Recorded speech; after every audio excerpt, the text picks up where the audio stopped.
¿Qué onda, Minor? ¿Qué onda, Sergio? ¿Cómo estás? Muy bien, aquí en otro Iceberg contigo. Sí, señor. Hace ratito que no hacíamos Iceberg.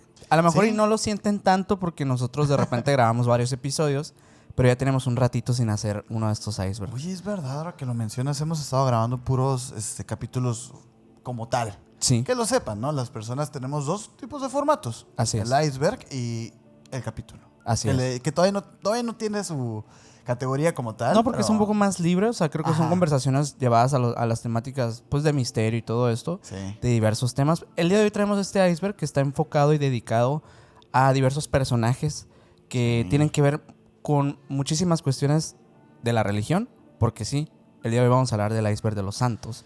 Uy, estos personajes. Justamente antes de comenzar a grabar estábamos hablando un poquito acerca de la cantidad inmensa que existe de Sí. estos personajes, ¿no? Y habíamos pensado en hacer un episodio dedicado como a la santería y estas cuestiones como de las prácticas, pero vimos más interesante enfocarnos tal vez en cada uno de estos personajes, por lo menos los más extraños que hemos encontrado. Sí, porque tienen historias fascinantes. Sí, y eso es lo que van a escuchar el día de hoy. Como siempre, ya saben que vamos a ir descendiendo en los niveles conforme más extraño, turbio, misterioso se ponga, vamos a ir yéndonos niveles más abajo.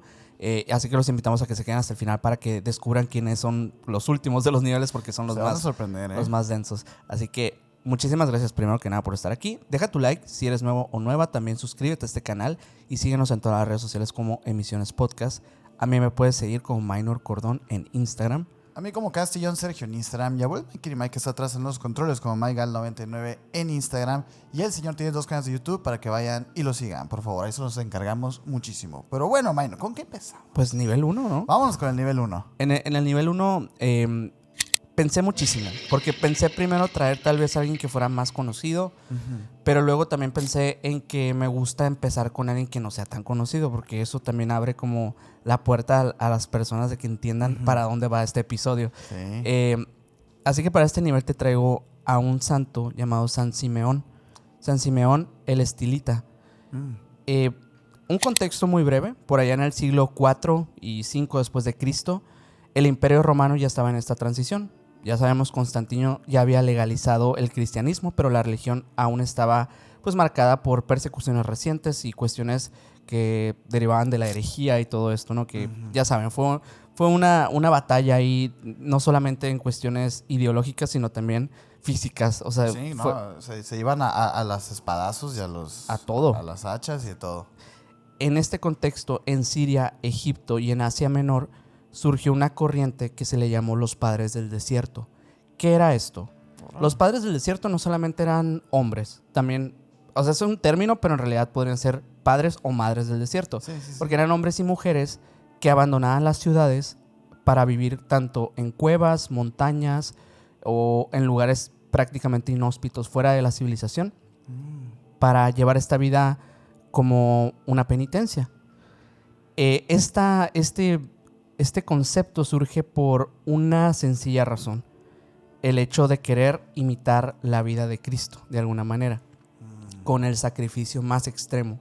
O sea, el hecho de abandonar como la esencia de la vida banal humana. Como la civilización, lo civilizado. Exacto. Y llevar tu vida pues encomendada a la oración, pues a la peregrinación también de las creencias. Esos siglos fueron bien salvajes, de verdad, güey. Sí, y es una locura pensar que existieron de verdad personajes históricos Ajá. registrados que hicieron hazañas por esto, por la fe, que son sorprendentes. Sí. Y en el caso de San Simeón fue esto. La historia que rodea a este señor es algo que está muy inspirado en estas prácticas, porque pues, básicamente alguien que deja su vida para irse a lo más primitivo del ser humano, vivir solamente como tal vez como pudiste haber nacido así nomás. Y Como un homínido. como un homínido, así. Simeón nació por allá del año 390 después de Cristo en Cilicia, que es en la actual Turquía. Era hijo de padres pastores. Desde pequeño pues muestra esta inclinación pues muy religiosa, según la tradición. Hay un día en concreto cuando él escucha en la iglesia un pasaje de las Bienaventuras y quedó muy, muy, muy impactado, por lo cual fue cuando empezó a considerar la idea de abandonar la vida rural y pues es ahí cuando se une a los monjes sirios. En ese contexto Simeón pronto empieza a destacarse bastante porque, pues, desde el inicio él pensaba sacrificarlo todo por la fe que tenía, pues, a Cristo y a Dios, ¿no? Ok. Sabemos que el contexto de muchas vertientes o escuelas de monjes, pues, termina siendo una vida de mucha austeridad, de mucho martirio, mucha encomienda a la misión, que es solamente, pues, la palabra como tal. Al principio se dice que él ayunaba por días, prácticamente enteros, de 24 hasta 48 horas de ayuno. Se flagelaba también, que eso es una práctica también que hoy en día ya no es como algo que sea muy aceptado, porque sabemos que vivimos en un contexto moderno en el que ya se demoniza también los actos que son llevados al extremo físicos y que te hagas pues daño a ti mismo. Pero en aquel tiempo pues sí, se utilizaba porque se creía como el máximo sacrificio de tu propia carne, ¿no? También se dice que se encerraba en chozas minúsculas durante días incluso, para estar así como en el máximo minimalismo pues que podía vivir un monje en aquellos años. Su severidad incluso incomodaba a los otros monjes y se consideraba que sus prácticas eran demasiado excesivas y prácticamente inhumanas hasta para aquella época. De hecho, fue expulsado de diversos monasterios porque buscaba un camino aún más radical que los demás. No lo ves. Y en unos tiempos en los que el camino ya era de por sí radical. Simeón decidió en aquel momento aislarse no solamente del mundo, sino también de sus propios compañeros que lo acompañaban en la fe en aquellos años. Y primero se retiró, dicen que a unas cuevas en las montañas sirias. Y luego, así como no se había visto antes, una cuestión sin precedentes, comenzó a vivir encadenado a una roca para evitar desplazarse y mantener su cuerpo en una penitencia perpetua. ¿Qué pasa después? Ya para el año 423 después de Cristo, cuando él piensa en otra forma de alcanzar digamos que el máximo sacrificio y además estar más cerca de la fe divina y de Dios, decide subir a una columna de piedra de unos 3 metros de altura y desde ahí comenzó a predicar, comenzó a orar, comenzó a vivir prácticamente toda su vida. Y con el tiempo esa columna fue reemplazada por otras más altas, que incluso la más alta se dice que llegó a medir hasta 15 metros de altura y el tipo vivía allá arriba. Pero él digamos, iba de torre en torre cada vez que construían una más alta. Le ponían una más alta y él se iba para esa. Y él las pedía. ¿Pero qué? Para estar más cerca de Dios. Ahí se dice que permaneció casi 40 años de su vida. Una locura. Expuesto al sol, al frío, a las tormentas, al hambre. Todo en completa penitencia perpetua. Lo que nadie pues ha comprendido, incluso para los tiempos en los que vivió Simeón, pues que él realmente no se terminó de aislar del todo. O sea, aunque buscaba pues penitencia y soledad, miles de personas acudían a él para hacerle solicitudes. Por ejemplo, campesinos y comerciantes le pedían bendiciones. ¿Y la gente subía ya con él o...? Le pedían desde abajo, porque el único que podía estar ahí en la columna era él. Esa era su penitencia de soledad. La otra es que también habían personas enfermas que iban a él para pedirles milagros de sanación, porque los hacía. Okay. Eso era lo más impresionante y el por qué, pues con los años también fue un santo. Hubo personas como incluso emperadores como Teodosio II y León I que le enviaban cartas para pedirle consejo espiritual y político, e incluso religiosos que lo consultaban por disputas doctrinales que tenían.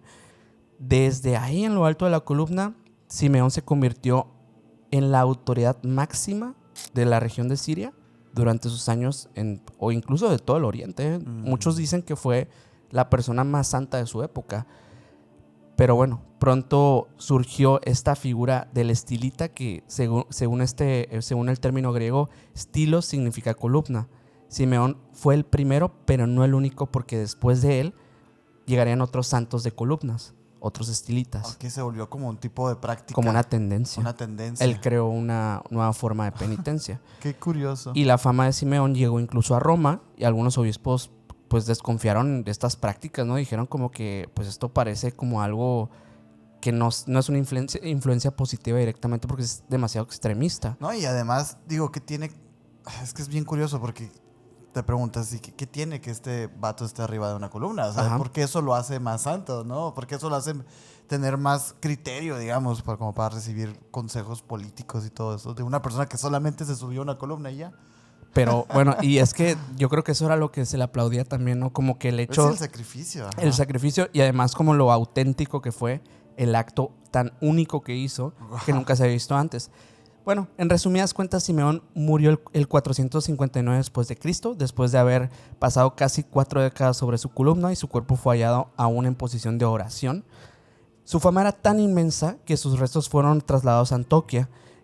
Poco después fue proclamado como santo por una aclamación popular del pueblo y fue una decisión también eclesiástica el hecho de decir que pues Simeón es ahora San Simeón el Estilita. ¿Y fueron siglos después o fue luego? Fue en ese mismo lapso de tiempo cuando trasladan el cuerpo que en ese mismo tiempo lo santifican. Eso es raro, ¿no? Es raro, pero no tanto. O sea, sobre todo en esos años, ¿no? Sobre todo en esos años. Y además depende también mucho la burocracia eclesiástica que existe en el momento. Sí. Ya ves que en la época de Juan Pablo II hubo... A lo mejor y entra Juan Pablo por aquí. Pero hubo más santos que nunca, yo creo. Sí, de hecho tiene el récord, pues, ¿no? De las personas santificadas con el menor periodo de tiempo que ha existido en la historia. Sí, pero bueno, mira, wow. nivel 1. Sí, nivel 1. Nivel 1. Creo que es un gran nivel 1 porque de verdad representa mucho el espíritu del santo. Sí. El sacrificio, el martiricio, el ganarse el respeto a base de ¿quién cree más? ¿No? Así es. Quiere hacer las cosas más locas para ser considerado que creen más en Dios. Y es que muchos de ellos ni siquiera buscaban ser santos. Pues no, es que a lo mejor ni siquiera lo consideraban posible. Claro. Porque es por eso que te preguntaba si lo habían hecho como santos luego, porque es más fácil beatificar a alguien que ya murió y que ya se olvidaron sus cosas malas. Exacto. Que alguien que luego dejó de ser humano hace unos días. Pues, sí, ¿no? y sobre todo eso, pues el proceso de beatificación en sí no es tan complicado si pues simplemente lo autoriza el poder eclesiástico. Sobre todo eso que mencionas, es cierto, la burocracia no es la misma de ahorita que hace pues 2000 años. Son administraciones, al final. Son administraciones y hay favores y hay personas que hacen mal su trabajo, como siempre. Sí. Oye, a la bestia, pues mira, yo para el nivel 1 te traigo a uno que tiene un nombre que vamos a esperar tomarlo con la madurez más posible porque se llama Bartololongo. Ok. San Bartololongo. Él es también apodado como el abogado del diablo, que se volvió santo. Okay. Es una historia fascinante porque Bartolo nació en 1841. En 1841 estaba pasando algo muy extraño en el mundo, ¿no? Ya habíamos pasado la Edad Media, ya estábamos en la Revolución Industrial, la sociedad estaba avanzando tecnológica, económica y socialmente a pasos agigantados, ¿no? Este señor nace al sur de Italia, en Latiano, en una familia pues, que era profundamente católica en ese momento, ¿no? Sin embargo, pues este joven, desde que estaba muy, muy chiquito, él comienza como a tener dudas en la fe. Okay. Por eso menciono lo del año, porque en 1841 ya estamos hablando de una época pues un poquito más moderna que la Edad Media, que era muy reprimido el tema de la fe. Aquí, por ejemplo, ya los jóvenes nacían con una cierta aversión a la fe. Ya las personas ya no se creían tanto lo que contaban la iglesia. La ciencia estaba llenando este vacío espiritual que había dejado tantos años de abuso en la Edad Media. Ajá. Muy interesante el contexto de ese histórico, pues ahí es donde nace este señor Bartololongo. Él estudió Derecho en Nápoles, una ciudad que, por ejemplo, en los siglos XIX era un hervidero de corrientes ocultistas. Okay. Espiritistas, logias secretas. Era el apogeo histórico de estas organizaciones. En medio de toda esta formación, pues él se comienza a llevar con otras personas, a compartir conocimiento en la misma universidad y se comienza a obsesionar con el espiritismo y con el satanismo. Okay. Sí, empieza él a explorar espiritualmente otras opciones de religiones. Y por lo general eran de carácter como de la mano izquierda, o sea, eran malas, vaya, ¿no? Él estaba... Pero es parte también porque esto estaba de moda, ¿no? Es lo que quiero dejar muy claro, pues realmente él estaba haciendo esto pero estaba entrando muy duro, porque lo cierto es que no solo participó al principio, sino él llegó a dirigir sesiones espiritistas, él llegó incluso a ser ordenado como sacerdote satánico. Ok. Entonces sí estaba avanzando en una especie de jerarquía dentro de estas corrientes de pensamiento que eran peligrosas. Ajá, claro. Todavía eran peligrosas. O sea, es cierto que ya no existía una Santa Inquisición, pero ya sí te enfrentabas ante un repudio social. Claro. Cuando te inclinabas a estas corrientes, pues, ¿no? Según su propio testimonio posterior, él llegó a consagrarse en rituales que incluían blasfemias, profanaciones de la Eucaristía y sacrificios de animales. Ok. O sea, él llegó a sacrificar animales mientras estaba en estos años, pues, ¿no? Él estuvo meses y años con esto. Bartolo Longo comenzó a experimentar de repente fenómenos aterradores. Ajá. Él comenzó a ser acosado por voces de demonios. Ok. Él comienza como a toda hora, escribiría después en unos diarios que en los sueños, que mientras comía, que mientras se aseaba, mientras estudiaba, él estaba siendo todo el día constantemente asediado por voces en su cabeza. Él empezó a experimentar como estados de angustia, de depresiones muy, muy intensas, que pensó incluso en quitarse su propia vida. En estos momentos, ¿no? O sea, se estaba volviendo loco. Se estaba volviendo loco. Algunos dicen que incluso estaba haciendo poseso. Claro. Es por el hecho de estar metido como en todos estos rituales y así, pues las personas estaban empezando a especular a su alrededor. Dice él, escuchaba una voz que me decía, eres de los nuestros, estás condenado, eres un esclavo de Satanás. Ok. Tal cual. Y de repente, pues ya empezaron testigos a narrar que su rostro empezaba a desfigurarse, a demacrarse, como si hubiera él envejecido de golpe de un día para otro y que parecía como todo el tiempo estar nervioso, todo el tiempo estar asustado, pues, ¿no? Llega un momento en la vida de Bartolo Longo en la que un viejo profesor suyo, preocupado por la salud de él y por todo lo que le estaba pasando, por el comportamiento errático, lo llevó con un dominicio, el fraile Alberto Readante. Uh-huh. Este señor era también conocido ya en ese entonces como un famosísimo exorcista, Ok. como un viejo exorcista. El religioso dice que practicó oraciones con él de liberación, le presentó la devoción a la Virgen María y le empezó a enseñar cosas nuevas que supuestamente lo iban a encarrilar al camino de la liberación. Uh-huh. Bartolo Longo afirma haber sentido un alivio instantáneo en el momento cuando empieza a practicar la oración de Dios y todo esto, ¿no? Y él explicaría después que las cadenas invisibles que me sostenían el cuello se rompieron de repente. Uh-huh. Esto, fíjate, convencido de que él había reparado por fin este hecho, Bartolo Longo comenzó a predicar ahora a la Virgen María. Empezó él a rezar el rosario, llegó a decir que quien difunde el rosario se salva y quien lo combate se condena. Entonces es una historia de una redención increíble, ¿no? Ok. Es la historia de una persona que funda en Pompeya el santuario de Nuestra Señora del Rosario. Unas fotos preciosas. Yo las vi, estas imágenes, y son increíbles. Ahí él hablaba del poder real del diablo. Hablaba del poder real del demonio, de la tentación, porque él lo había experimentado en carne propia, pues, ¿no? Okay. Pero insistía que la Virgen lo había derrotado en su lucha espiritual, pues, ¿no? Uh-huh. Él dice que, se cuenta más bien, como en ocasiones él no lo dice, que mientras él rezaba el rosario, en su cuarto, en su como habitación, siempre se veía una figura que era negra, una sombra negra que aparecía y que empezaba como a recorrer así los pasillos del convento en el que él se encontraba cada vez que él rezaba. Bartolo Longo decían que él gritaba, que levantaba el rosario y que empezaba como a luchar con esta figura, güey. Uh-huh. Es asombroso porque incluso después de él haberse convertido, él confesaba que escuchaba todavía esas voces, que todas las escuchaba, que estas voces le decían: acaba con tu vida, así expiarías lo que hiciste, tus pecados y así, ¿no? Y él tenía un mantra que era sagrado para él, que él siempre contó, pues, que era lo que lo sacaba de todos estos trances, que él decía: yo soy esclavo de María, no tuyo. Okay. Y es muy interesante, la verdad, estas historias, porque realmente los testimonios que cuentan de Bartolo Longo hablan de él como con una lucha constante con seres que se aparecían.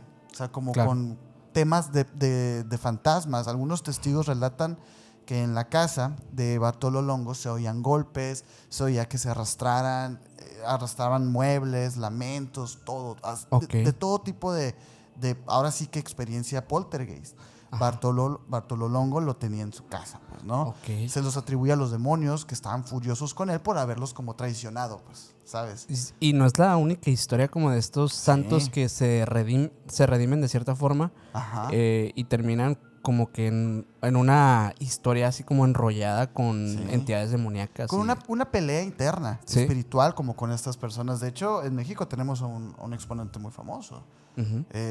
Pero fíjate, yo me quedé pensando, digo, ¿por qué este hombre, Bartolo Longo, es un santo, ¿no? Porque a fin de cuentas, esta historia de la redención sí es muy famosa en las historias de los santos y incluso de los discípulos tienen todo este tema de mártir. En sí, él atrajo mucha gente a Pompeya. Y yo creo que por ahí es. Porque gracias a él se construyeron algunas de las edificaciones más bonitas que hay en Pompeya. Porque él, pues, de alguna manera atraía, no lo quiero decir así, pero lo atraía como mercado, como turistas, porque él era interesante. Como que su historia involucraba, pues, conceptos que a la sociedad le estaba interesando. Porque te digo, era una sociedad que estaba obsesionada con el ocultismo, con los diablos, con terminan todo siendo eso. como los mitos y leyendas de las regiones, ¿no? Al final de cuentas eso siempre termina siendo atractivo para el turismo o para las personas en general. Es muy curioso porque en realidad, a pesar de esto, él generaba mucha conversación, pues, porque había muchas personas que estaban en contra, pues. Decían de que, oye, pero ¿cómo vamos a dejar que esta persona esté predicando en nombre de la Virgen cuando hizo estas otras cosas? Claro, ¿no? cuando tiene una connotación directa con cosas totalmente malignas o contrarias a la fe cristiana. Este señor muere el 5 de octubre de 1926. Vivió bastante tiempo en Pompeya. Él muere en paz, él muere rodeado de tanto sus obras y de su oración, y siempre repitiendo: mi único deseo es morir siendo esclavo de la Virgen. Como que ese era el tema que a él le daba miedo, como que él ya aceptaba ser esclavo de alguna manera de alguna entidad, pero como que ya los demonios le daban miedo y quiso mejor como decir que ella le pertenecía a otro. A la Virgen. Y adivina quién beatificó a este señor en los 80s. Pues Juan Pablo II. Juan Pablo II canonizó en 1983 a este señor Bartolo Longo, y hoy se le conoce como el apóstol del Rosario. El apóstol del Rosario, pero su leyenda está más como asociada a que es el santo del abogado del diablo, le dicen, porque pues él había estudiado Derecho. No sé, se me hizo una historia como muy interesante, güey. Y un nombre polémico para una historia polémica. Entonces entiendo porque es que de repente sí los nombres no terminan siendo tan exactos, pero son interesantes porque pues te dan como un contexto para que tú investigues. O sea, realmente para que tú quieras averiguar más acerca de la historia de estos santos. Porque tienen el nombre y el apodo. Exacto. Y el apodo muchas veces te dice el milagro al que se le asocia la santidad. Está muy interesante esto de los santos. Vamos con el nivel 2. Vámonos con el nivel 2, porque en este nivel, de hecho, te tengo a uno de esos, ahora sí que de los clásicos de clásicos, pero también una de las personas más interesantes del siglo XIX, de los eclesiastas del siglo XIX, porque estoy hablando de Francisco Forgione, también conocido como el Padre Pío. El Padre Pío nace en 1887 en un lugar de Italia llamado Pietrelcina. En este lugar era un pequeño poblado de Italia donde pues muchas personas pues eran campesinas, pues de hecho él era hijo de campesinos y desde niño empezó a mostrar muchísimo interés por la religiosidad, pero más allá de lo que era lo común, porque desde niño empezó a presentar cuestiones que iban más allá del entendimiento, visiones angelicales, incluso visiones de la vida de Jesús, incluso contacto directo con entidades como la Virgen María. ¿Desde niño? Desde niño. Wow. Y de hecho, esto lo iba a confesar hasta ya por ahí de los 5 años, pues que en aquel tiempo ya tenía apariciones y confrontaciones con entidades también demoníacas. A la bestia, Y güey. en este caso no era porque él le rindiera culto a ninguna de estas o porque le orara o hiciera una práctica espiritista, simplemente porque pues el Padre Pío era una persona que tenía una habilidad extrasensorial. Yo pienso que incluso pues era un clarividente, medium, un sinfín de habilidades psicoquinéticas que son muy impresionantes. Para el año de 1903, él ingresa a la Orden de los Capuchinos Franciscanos, tomando el nombre de Pío. Es ahí cuando él se cambia de Francesco a Pío y es ordenado como sacerdote en 1910.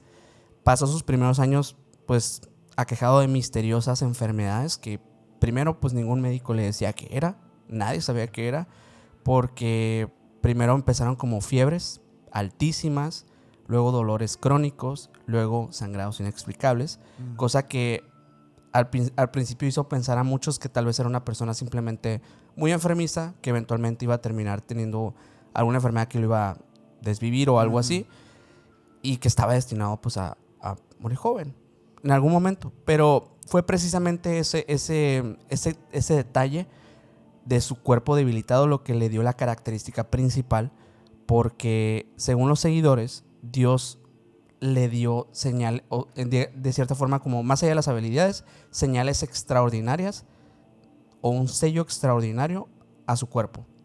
Okay. ¿Y esto qué eran? Los famosos estigmas. Los estigmas, bueno, esto también tiene un origen. El 20 de septiembre de 1918, mientras él rezaba frente a un crucifijo en el convento de San Giovanni Rotondo, Pío empezó a experimentar lo que describió como una visión de Cristo, pero un Cristo no solamente en la cruz, como tal vez lo podemos ver en ciertas imágenes religiosas, un Cristo que estaba exageradamente sangrante, como si recién estuviera siendo en ese momento pues, flagelado y exacto. Todo. Al terminar la oración, notó que en sus manos y pies y también en un costado había sangre, y esa sangre brotaba de él mismo. Eran heridas abiertas que eran muy semejantes, muy semejantes y muy similares a las heridas de la crucifixión de Jesús. Así nacieron los famosos estigmas del Padre Pío, que son uno de los milagros más asombrosos registrados en la historia del catolicismo.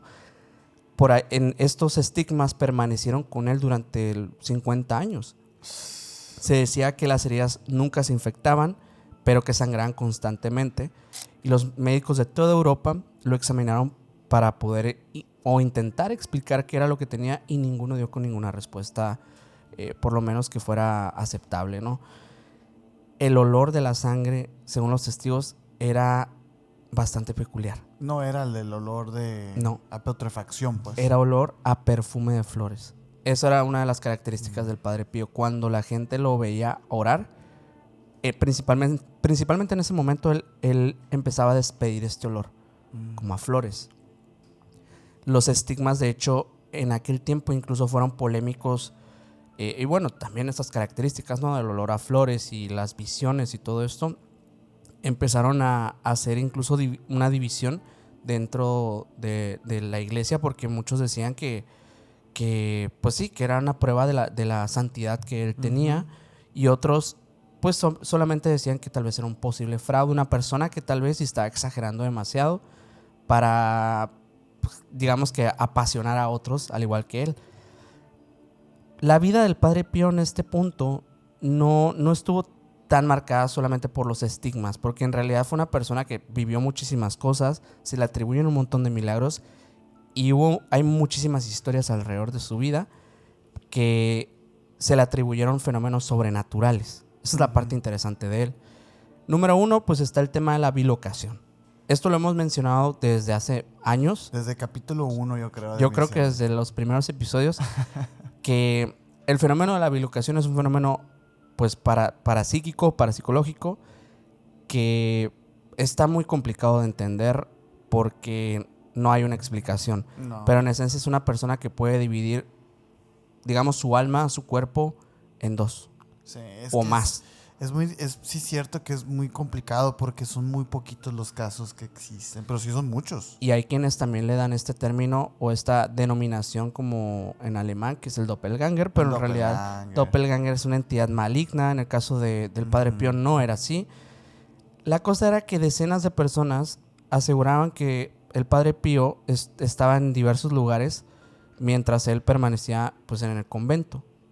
Pero a la vez, por ejemplo, hay diversas historias de soldados italianos que afirmaban verlo en el campo de batalla, dando sus bendiciones, mientras él al mismo tiempo estaba en San Giovanni Rotondo, ahí en el convento, pues tranquilo. A la bestia. Y parecía ser tal vez, yo creo, un tipo de proyección astral o algo así que él lograba hacer para poder llegar a otros puntos del mundo. Sí, es por eso que ahorita que mencionabas como la naturaleza del fenómeno, es que no se sabe si se divide la persona o si es una proyección astral. O si físicamente está ahí. Ajá, O sea, no se sabe muy bien, pero qué loco, qué interesante. La otra cuestión que es sumamente interesante es el tema de la lectura de conciencias, así le llamaba él a este fenómeno, que pues dicen, bueno, él fue una persona que se dedicó prácticamente de 14 a 16 horas en el confesionario día con día.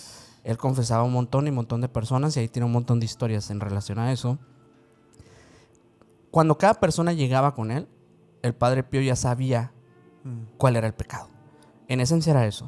Cuando llegaba alguien y le daba, bueno, testificaba sus pecados y todo esto, solamente decía el Padre Pío, eso es todo. Y se daban cuenta que él sabía. Y bueno, no, es que padre, pues esto y lo otro. Ok, muy bien. O a veces se da cuenta cuando alguien simplemente llegaba a confesarse luego entre comillas. Y le decía, tú no estás arrepentido. Y siempre acertaba.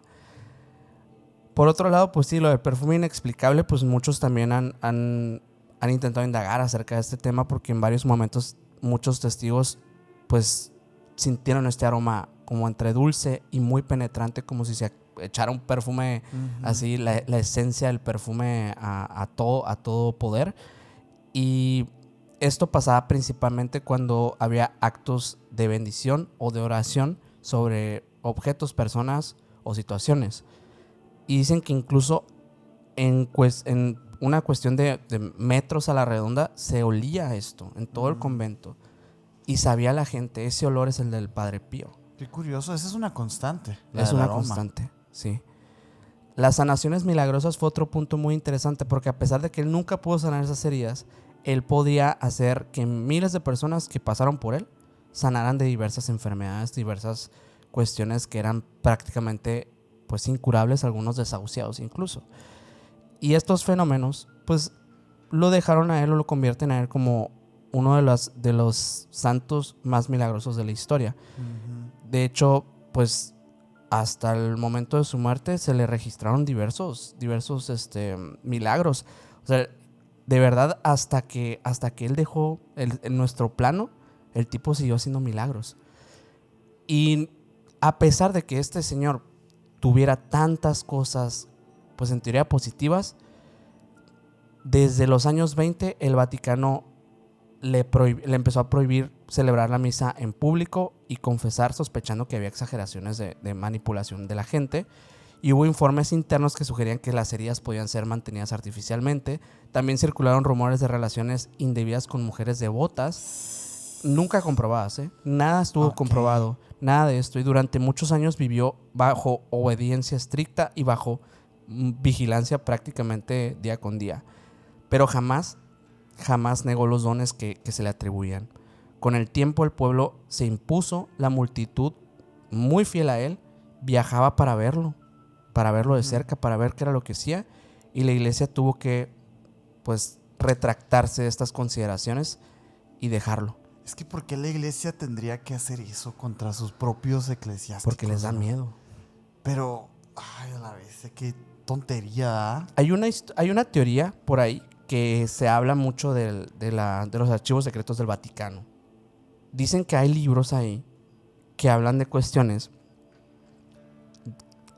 cosas, por ejemplo, que hacía este señor, ¿no? El Padre Pío. No específicamente un libro de él, pero refiero a cuestiones que van de las habilidades que una persona puede tener más allá de nuestro entendimiento. cuestiones que en la Biblia, ¿por qué no se habla de cómo los santos conseguían hacer estas hazañas o estas cosas? Como la naturaleza de sus poderes. Exacto. O por qué las personas pueden hacer milagros. ¿Por qué no existe una naturaleza del poder?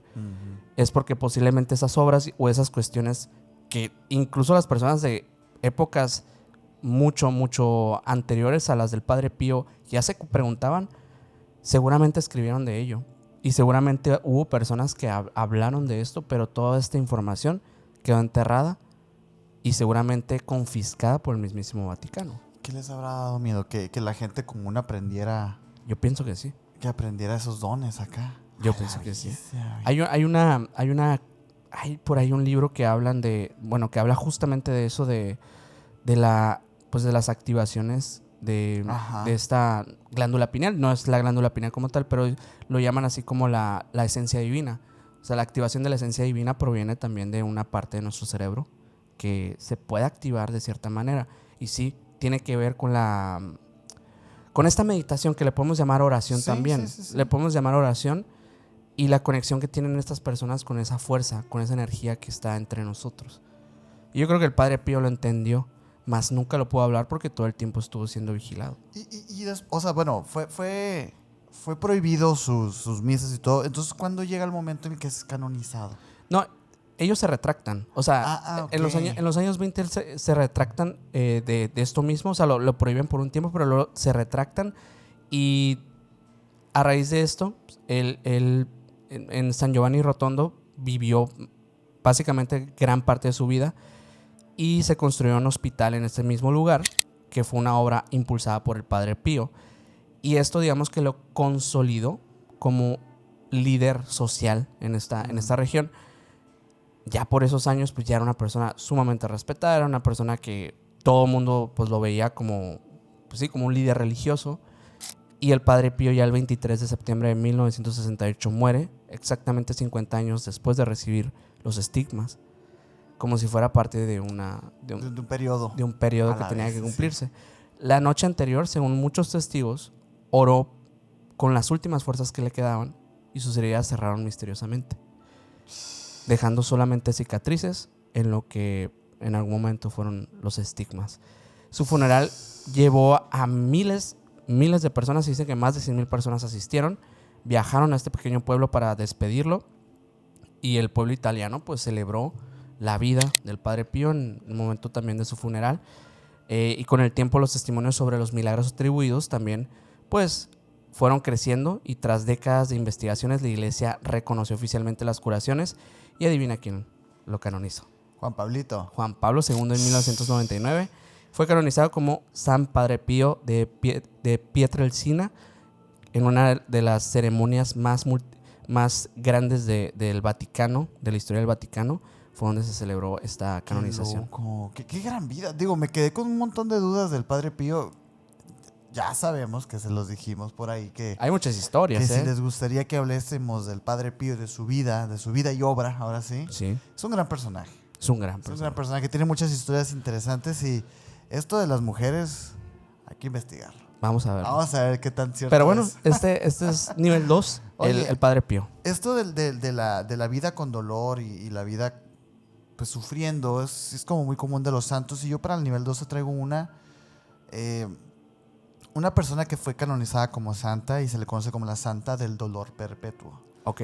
Y digo, la vida de Liduvina de Schiedam es muy interesante porque sí tiene una de esas vidas que ninguno de nosotros quisiera tener, la verdad, y yo creo que por eso le atribuyen el mote de santa, porque sufrió muchísimo. Y es que ahí les va la historia, ¿no? Liduvina nació en 1380. Esta también es como de esas edades muy... no es tan moderna, vaya, ¿no? Es de esas grandes leyendas. Ella nace en Holanda y de una familia modesta, común y corriente. Era una niña fuerte, una niña alegre, sin signos de fragilidad ni nada de eso, ¿no? Era una niña en ese entonces muy sana y muy normal y cotidiana. El problema empieza cuando a los 15 años, durante un invierno especialmente frío, dicen las leyendas, salió a patinar sobre hielo y se cayó. Cuando se cae con sus amigos ahí, le fracturó las costillas y la dejó con un daño irreversible en la columna, güey. Desde entonces, pues Liduvina quedó paralizada, pues casi de todo el cuerpo. Porque imagínate, 1300. Cuadraplégica. Casi cuadraplégica. Sí podía mover los brazos y el cuello y todo, Pero pues ¿no? también se lo va atrofiando por el mismo, Pues claro, la misma porque falta de movilidad. obviamente que si es peligroso ahorita tener una caída de estas, ahora imagínate en 1380. O sea, no hay tratamientos, no hay terapias, no hay nada. Sí, O sea, claro, no hay fisioterapia, pues. no, o sea, realmente la condición que ella adquirió desde ese momento solamente iba a seguir empeorando el resto de su vida. Entonces, ¿qué pasa? Lo que parecía pues una desgracia para todos, se convirtió en el inicio de 38 años de sufrimiento constante. Ay, no. 38 años de sufrimiento continuo, porque pues tras el accidente, Liduvina comenzó a deteriorarse de forma inexplicable, se le gangrenaron partes del cuerpo, sus órganos parecían como estar colapsando uno a uno y expulsaba de repente como flema con sangre, con pus. Dicen algunos testimonios que incluso, que esto yo no lo creo, digo, si hay algún doctor aquí en los comentarios que nos ponga ahí, porque dicen que también expulsaba trozos de hueso, güey. Ok. Yo no sé. Lo vería más milagroso eso, ¿eh?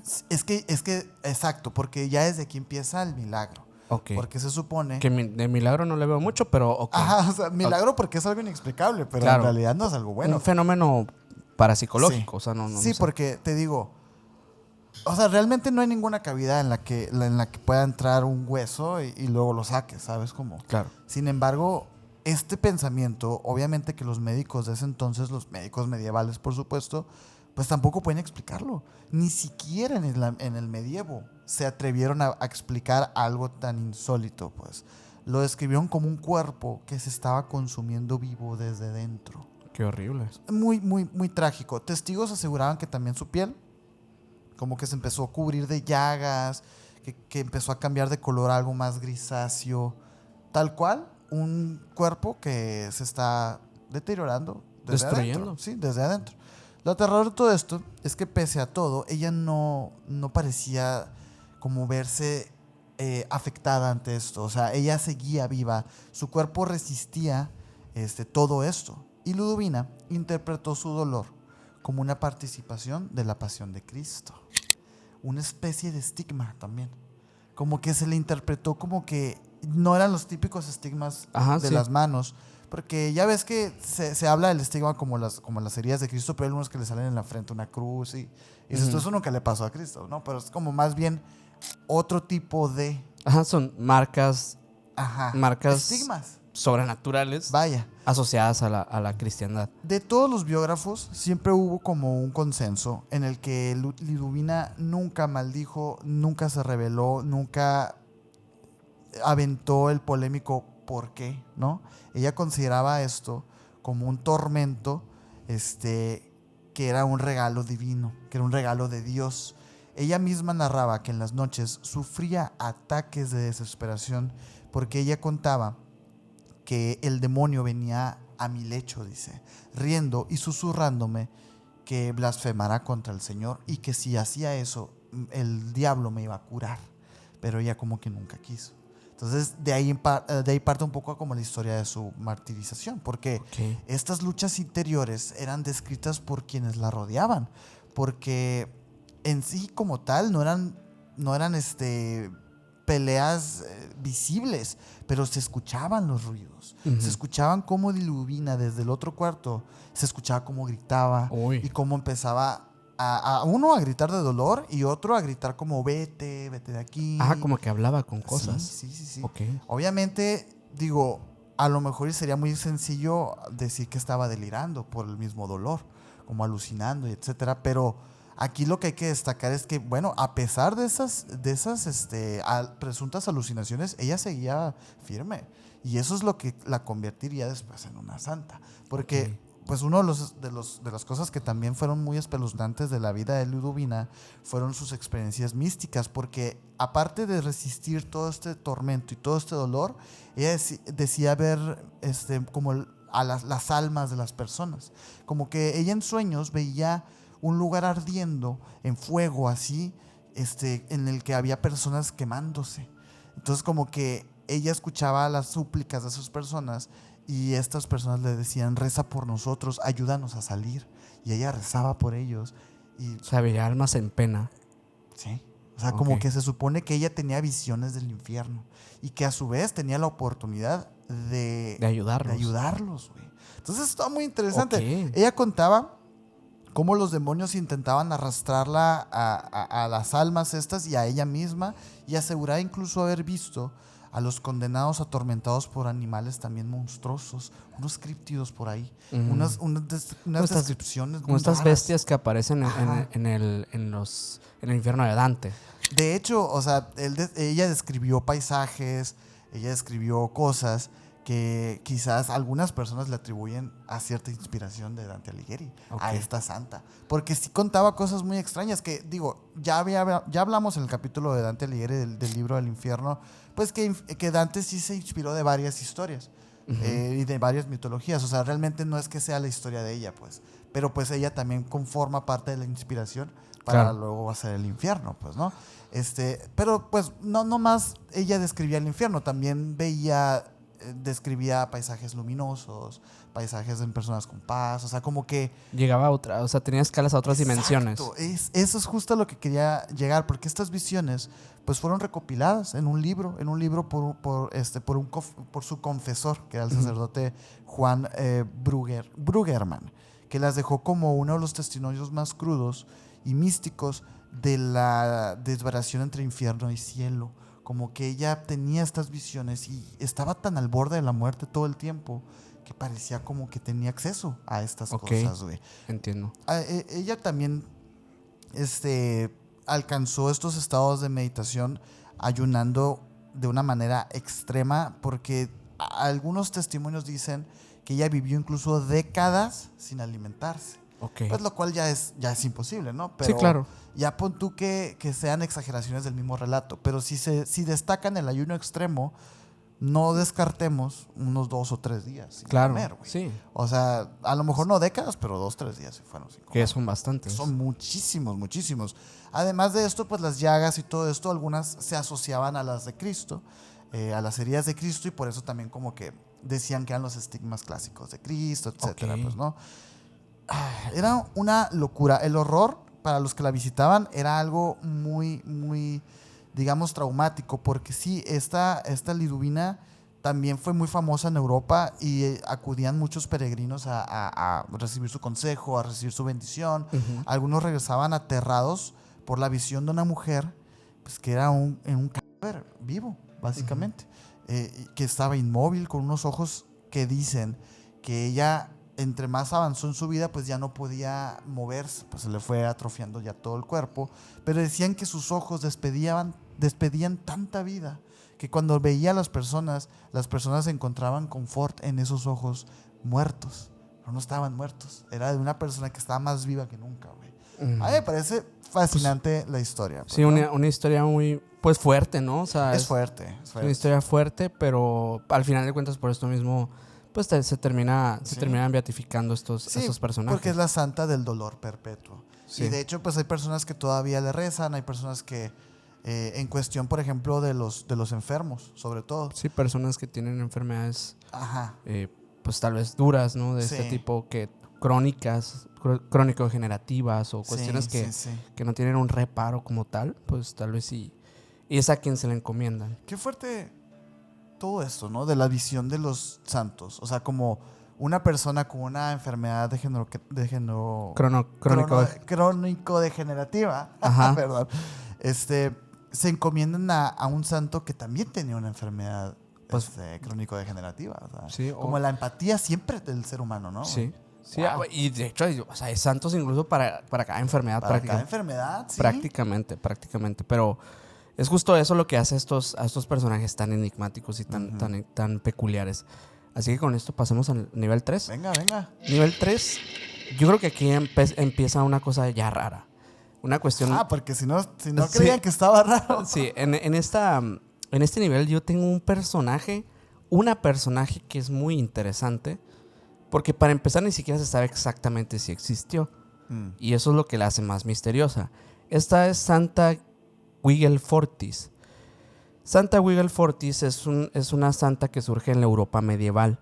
La historia de ella, ¿no? Básicamente entre los siglos XIII y XV, en esta época, pues, había una ya mezcla de devoción, arte y símbolos, pues, que eran incomprendidos porque eran de diferentes vertientes. El nombre de Wiggle-Fortis, de hecho, proviene del latín Virgo Fortis, que Virgo Fortis es Virgen Fuerte. Ok. Entonces también es conocida por otros nombres. De hecho, depende de la región, pero le llaman también Santa Liberata y otros nombres, ¿no? Pero en esencia, Wiggle-Fortis es como el nombre más popular. La figura de ella, ya de por sí es extrañísima. O sea, tú ves una imagen de Wiggle-Fortis y es una joven doncella crucificada que porta una barba. ¿Qué? Así tal cual. Como si fuera un Jesús, pero en mujer. En un tiempo donde la barba pues era un signo total de virilidad, y hoy en día pues también lo sigue siendo, ¿no? Pienso yo. Pero este detalle causaba mucha fascinación, mucha intriga, y muchos incluso creyeron que tal vez era como un tipo de, pues no sé, de versión pagana de Cristo, ¿no? De hecho, fíjate, te voy a decir algo bien loco, güey. Hace mucho tiempo yo vi un video que se lo recomiendo muchísimo. Es del youtuber Antonio García Villarán, que él hace un recuento de la historia del arte de Cristo. De dónde sale la cara de Cristo, ¿no? En el arte. Y salía ella. Que salía ella como que muchas personas creían que esta era Cristo, güey. Ok. Y muchas personas, o sea, que el hecho de que Cristo tenga rasgos europeos que a veces pueden ser femeninos, porque es tan perfecto que es como andrógeno. Dicen que muchos fue por ella. Yo no sabía, güey, esta historia, pero es que vi la foto y dije, wow. O sea, wow, así lo que es. Es muy curiosa la historia, porque, bueno, Wiggle-Fortis, ella pues era hija de un rey pagano. Esa es la historia. No se sabe ni siquiera qué rey, no se sabe en qué región, no se sabe nada. Simplemente Europa medieval. Un rey pagano. Pues un rey pagano podría ser un rey que no profesa la cristianidad. Ajá, exacto. No es de la religión cristiana. Su padre estaba buscando alianzas políticas y la comprometió en un matrimonio con un noble que era muy poderoso. Ella sí era una devota cristiana, y de hecho también era una mujer que era virgen, y en aquel momento, como no le agradó la idea, simplemente se negó rotundamente. Error. Al no poder escapar de esta imposición paterna, Wiggle-Fortis rogó a Dios que la liberara del matrimonio. La respuesta divina, según la leyenda, es un milagro sumamente extraño. Su cuerpo comenzó a transformarse y le creció una larga barba. A la vista. El pretendiente, horrorizado, rompió el compromiso, y el rey, furioso por la humillación, la mandó crucificar como un castigo. ¿Qué? ¿Su propio padre? Su propio padre. Así, Wiggle-Fortis fue recordada como la Virgen barbuda crucificada por mantenerse fiel a Cristo. Wow, y fíjate, güey. en el arte medieval hay una cuestión ahí, que obviamente, pues sí, viene esta representación de la cruz como Cristo, pero con el vestido largo de mujer. Se lo voy a escribir a la gente igual, ¿sí? Para que si lo están escuchando. Tiene su vestido largo de mujer, una barba prominente, como la barba tiene diversas connotaciones o simbologías, pero se dice que esto hace más que nada connotación a la liberación milagrosa. El milagro es la barba. Eso es lo divino dentro de la imagen. Ajá. A veces con una cuerda rota en los pies, interpretada como signo de que libera a quienes sufren. Y también su imagen causaba mucho desconcierto porque era una santa, era una mártir o una versión femenina de Cristo. Esto fue una pregunta que pues la Europa medieval se empezó a hacer cuando esta pintura salió a la luz. Muchos fieles la invocaban para liberarse de matrimonios forzados, de abusos o situaciones que eran opresivas.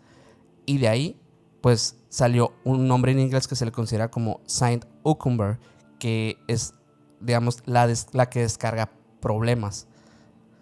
¿Eso es lo que significa? Es lo que significa. La que descarga problemas. Exacto. De alguna manera también es liberar problemas. Rebelión, pues. Rebelión. Anarquía. El culto de hecho de Wiggle-Fortis se extendió rápidamente por Alemania, por Flandes, por Francia, España e Inglaterra. Mujeres desesperadas acudían a la liberación de estos esposos, pues que eran abusivos. Empezaron a salir canciones populares medievales que relataban su milagro. En Inglaterra era venerada especialmente por mujeres que sufrían pues violencia doméstica. Era en esencia la santa de los oprimidos, muy distinta a las figuras solemnes de aquellos años. Los historiadores, de hecho, pues han analizado a esta figura como que pudo surgir de un malentendido iconográfico. O sea, que en varias iglesias medievales, especialmente en Italia, se veneraban crucifijos románicos donde Cristo era representado con túnica larga. Cuando campesinos y peregrinos veían esa imagen, muchos pensaban que no era Cristo, sino una mujer barbuda crucificada. Es lo que te digo, ajá. Con el tiempo, ¿Hubo confusión? esta confusión pues le dio el origen a esta leyenda. Esto es una de las teorías, pero no es la verdad. Ah, bueno, ajá. Es una de las teorías. La otra teoría es que la leyenda sea cierta o que sea una leyenda a raíz de una historia real. Oye, ¿no te da a ti la de que estos santos eran de alguna manera como modelos a seguir para una iglesia primitiva, así como superhéroes? Sí. Así como personajes a los que tienes que ser igual que ella, ¿no? Sí. O tienes que ser, o vas a tener la esperanza que ellos, no sé, qué gran recurso arquetípico del cristianismo esto de los santos, güey. Y de hecho, o sea, yo creo que esa es la magia de estas historias. O sea, Sí. al final de cuentas es como que no importa tanto la historia como tal, o sea, La realidad. la realidad, sino la interpretación de la Ajá. sociedad de aquel tiempo de estas Ajá. historias. Ajá. Y bueno, durante siglos su culto fue tolerado e incluso celebrado en algunos templos. Sin embargo, ya para el siglo XVI, en el Concilio de Trento que ocurre en 1545, pues buscó limpiar a el santoral de muchas figuras que pues eran dudosas o legendarias.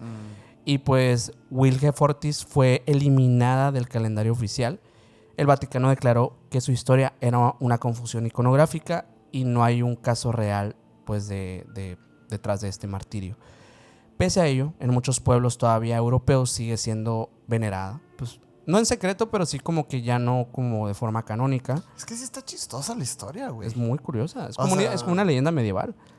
Fíjate, a mí me suena como una historia de las 1001 noches, güey. Incluso, sí. O sea, como un poquito de, no me quiero casar y Dios te da una barba para que esa persona no Mira, se case, o sea. la verdad, yo creo que está bien que la sigan adorando. Creo Yo que también, sí, es un símbolo bastante positivo e interesante. Y creo que, así como pasa con las fuerzas de los egregores, pues esta santa de alguna manera, sus milagros, sí, seguro que hizo. Sí, seguro pues que sí, hizo. es que lo que la gente al final de cuentas busca es seguridad y confianza, ¿no? A la hora de rezarle a un santo, y que el santa a los oprimidos, no sé, a mí me pareció un loca la historia. Oye, yo para mi nivel 3 te traigo al portero de los milagros. Este es el santo San Andrés Bessette. Él nació en 1845 en Mont-Saint-Grégoire, en Quebec, en una familia muy, muy pobre, güey. Él fue huérfano, desgraciadamente, de padre a los 9 años y de madre a los 12. Entonces ya era un niño a los 12 años desvariando en el mundo. Él cae bajo el cuidado de otros familiares, pero pues ya ves, ¿no? Una vida muy inestable. Era frágil, era enfermizo, no tenía ningún tipo de estudios y los vecinos lo veían como un niño pues destinado a morir joven, tal cual. Okay. Él, desde pequeño, decía tener como una fe ardiente al Padre de Cristo, a San José, al que consideraba su protector invisible, ¿no? Él intentó entrar varias veces a congregaciones religiosas, pero fue rechazado por su débil salud. O sea, realmente nadie lo quería, o sea, nadie confiaba en él, andaba desvariando, él quería meterse a la iglesia no lo dejaba, hasta que finalmente los hermanos de Santa Cruz de Montreal lo aceptaron con algunas condiciones. O sea, como que queriendo y no la cosa, lo asignaron a una de las tareas más simples y más insignificantes que hay, o que había más bien en ese momento en esta iglesia, ¿no? Que era el portero. Él tenía que ser portero del colegio de Notre Dame. Okay. Este colegio sí era muy importante, ¿no? Pero él básicamente se encargaba de abrir y cerrar las puertas. Portero. Un portero. Pasó 40 años en esa función, güey. Okay. 40 años. Y a simple vista, pues esto no pareció trascender mucho, ¿no? Una persona que vivió 40 años de portero es un hombre que no trascendió y fue siempre insignificante. Pero no, Ujú. no es así. Su celda de portero, porque él tenía, o sea, su lugar donde él dormía, donde él vivía, Ujú. que era como una pequeña celdita, ahí, esa celda de pronto se volvió como en un centro de peregrinación a nivel Europa, güey. ¿Por qué? Porque de repente eh, él empezó a curar a enfermos que empezaron a acudir a él. Él les pedía oraciones y él los curaba. Andrés los recibía con una humildad, los ungía de repente con un aceite de una lámpara cualquiera que se encontraba por ahí y los bendecía y los curaba. Muchos regresaban asegurando pues, que habían sido curados de enfermedades muy graves por este hombre. Y el rumor se empezó a extender, a extender. Iban personas que eran cojos que volvían así como a caminar bien, enfermos terminales que se levantaban sanos y salvos, niños que recobraban la vista y los sentidos cuando Ok. iban con él, cuando los ungía así nomás con un aceite de una lámpara. Mm. El vato empezó a hacer estos milagros de curación. Algunos aseguraban que bastaba con una mirada suya o con, digamos, tocarlo así para poder sanar. Y aquí viene la parte como loca, porque dentro de su celda, él como portero, se convirtió pues en esta figura curativa, en Ujú. básicamente te voy a decir, y a lo mejor le falta el respeto, ¿no? Pero como un brujo. Ok. ¿Por qué? Porque en su O celda chamán, curandero. tenía, güey, cientos de muletas, Ok. pedazos de cabello, tenía velas, tenía un montón de cosas que la gente les daba, o que más bien como que él se quedaba Ok. de los mismos trabajos que hacía, porque empezó a hacer trabajos, pues. Entonces a mí me llamó mucho la atención este santo, porque digo, wow, no estaba haciendo básicamente un trabajo de brujería, de curar personas, así como así, y les cobraba pues así, pues lo que ellos quisieran cooperar, etcétera, pues no. Estaba lleno de muletas y de hecho todas esas muletas todavía se guardan algunas. Se guardan también mechones de cabello, fotografías, cartas, dibujos. Había botellas con aceite, ropa usada, todo. Los visitantes decían que entrar como a ese cuarto era como muy sofocante porque había demasiada energía en ese lugar. Era sofocante, que se sentía como una mezcla, digamos, como de dolor humano, Ok. como de fervor también, así como de una devoción y algo sobrenatural también. Como Ok. que era algo, no sé, yo me lo imagino con estos humos de incienso así bajitos, una mirada, no sé. Porque otra cosa que hablaban de él es que muchos testimonios afirman que San Andrés tenía una mirada penetrante, como casi hipnótica, como que él te volteaba a ver y sabía perfectamente lo que te dolía. Algo muy parecido como Padre Pío. Algo Ok. así que tenía una visión superior a los demás, una visión interpretativa diferente, un método de observación distinto. Algunos enfermos incluso decían que cuando él mismo los observaba, Ujú. en silencio, sentían como si alguien leyera su alma y también sentían, por ejemplo, si te dolía a ti el pie y no podías caminar, cuando él te veía, tú sentías todo esto digamos, de la lectura del alma, pero al mismo tiempo sentías cómo empezaba a trabajar tu pie, güey. Ok. Empezaban un hormigueo en el pie y como que a sentirse mejor poco a poco, solamente con la mirada. Era un hombre O muy sea, poderoso, güey. habilidades asombrosas. Esta fama, incluso, sí, lo hizo parecer, más como un vidente, como más como un exorcista, como algo especial, algo diferente, ¿no?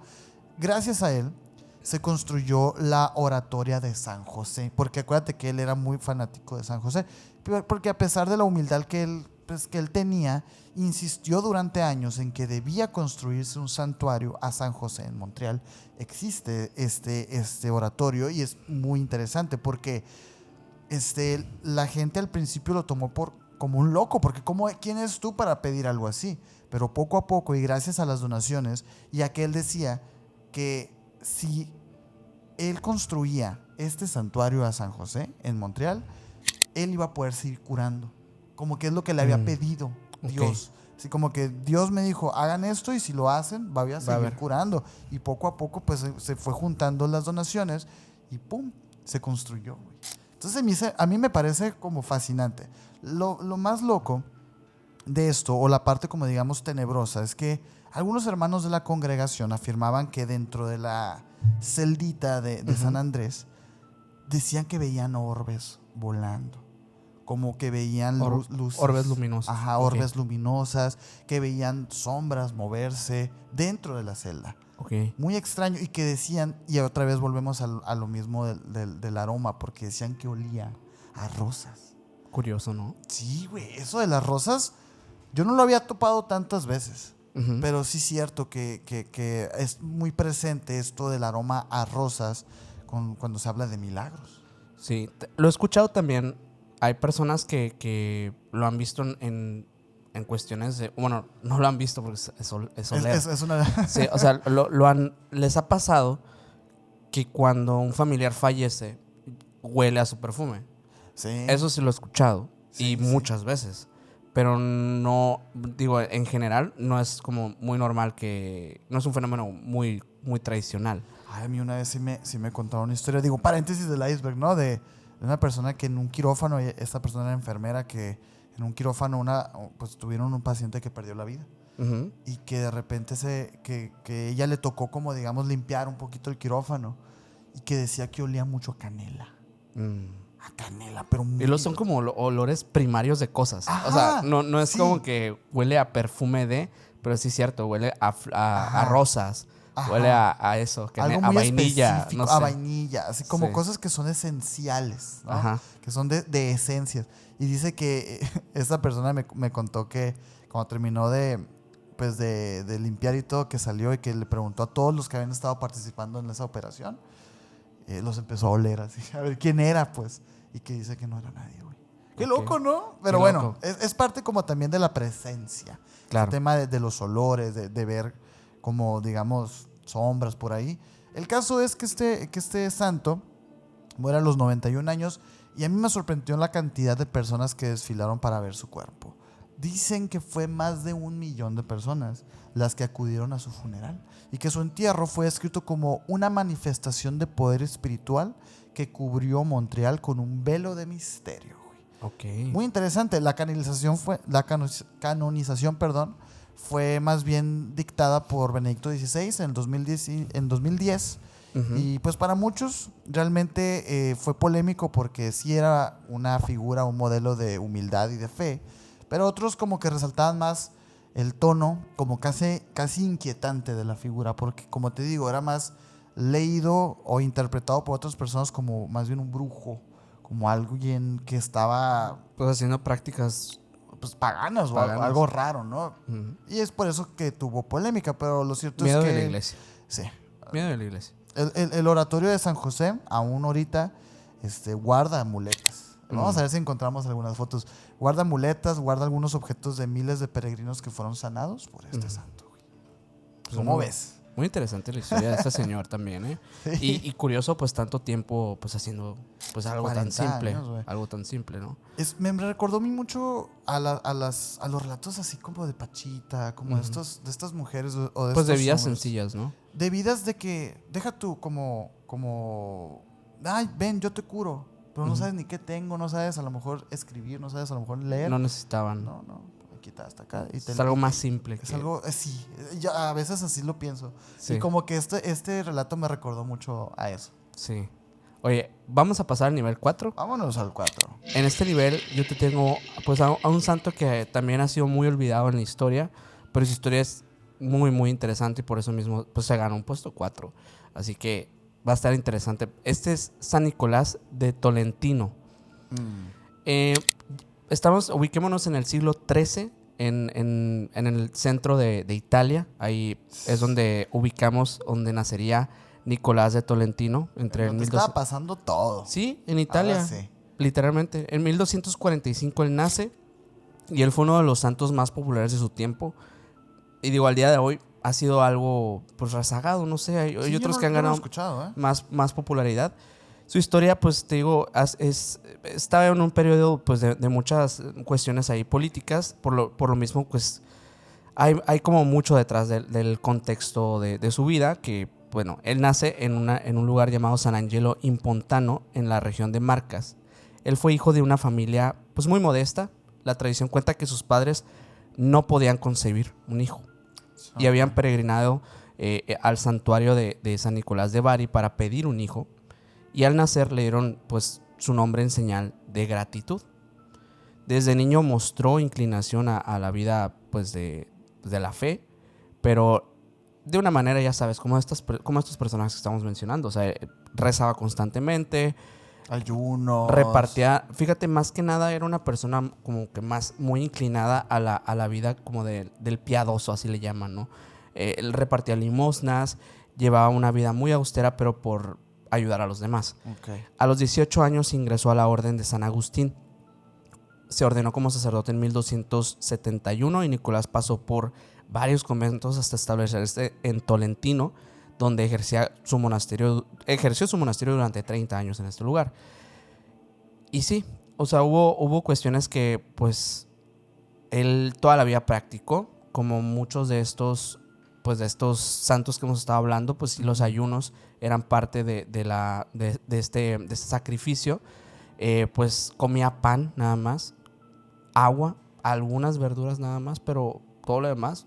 Qué fuerte, güey, las dietas de estas personas. Sí. Güey. Y era por esto, pues una vida de austeridad, la vida más ligada o más cercana a Cristo, así como se pensaba. Pues. Como se pensaba, Como porque se realmente Cristo tampoco. Pues, no sabemos. Pues ya ves, traigan más vino allá en las bodas de Canaán y todo. Sí, o sea, realmente no sabemos cómo vivían. O sea, era algo lo que se pensaba y lo que ellos creían que era la forma más cercana a ser como Cristo, ¿no? Entonces, también dedicaba horas al confesionario escuchando a campesinos y nobles, y pues no buscaba brillar intelectualmente tampoco, sino más bien era como un tema de ayudar a las personas.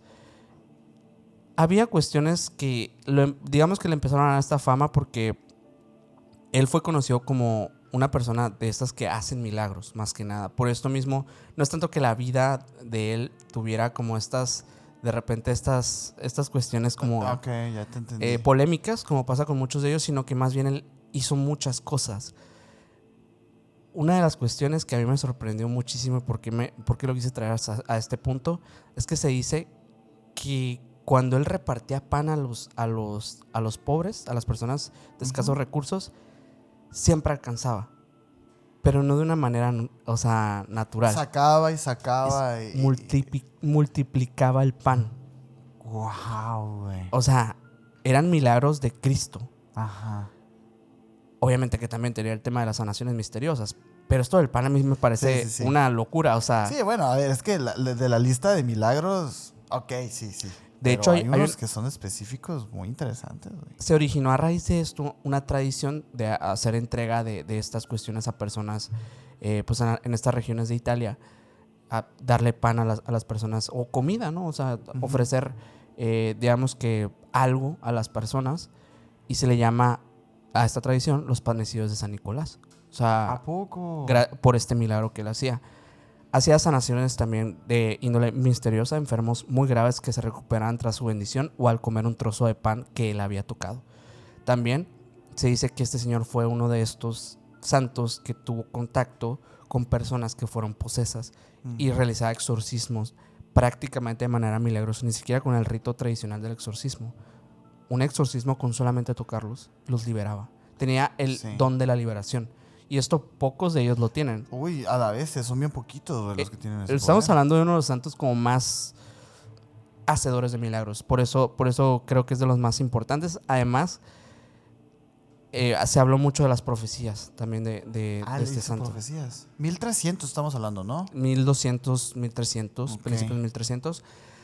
Advertía a los fieles de peligros futuros y animaba a preservar la fe en torno a esto para poder como sobrellevar estas cuestiones que iban a pasar. Regularmente las profecías que él hacía eran en torno como a cuestiones sociales, políticas, etcétera, como que eran más de la sociedad, más que como vidente, ¿no? Pero sí podía hacer cosas que sorprendieron a muchos, y de hecho tiene como sus escritos de profecías. Y lo que distingue a San Nicolás de Tolentino de otros santos es su especial relación con las almas del purgatorio. Esa es la parte más importante de su culto o de su tradición. Se dice que una noche tuvo una visión. Un amigo fallecido se le apareció rodeado de fuego y pidiendo misas y oraciones para ser liberado de esas penas. Desde entonces, Nicolás decidió rezar y ofrecer sacrificios por las almas del purgatorio. Este punto fue lo que lo convirtió digamos que en uno de los santos más únicos, porque los fieles comenzaron a pedir su intercesión especialmente para sus difuntos, personas que se pensaba que pues no fueron habidas en la fe y tenían que pues ser liberadas en ese limbo, ¿no?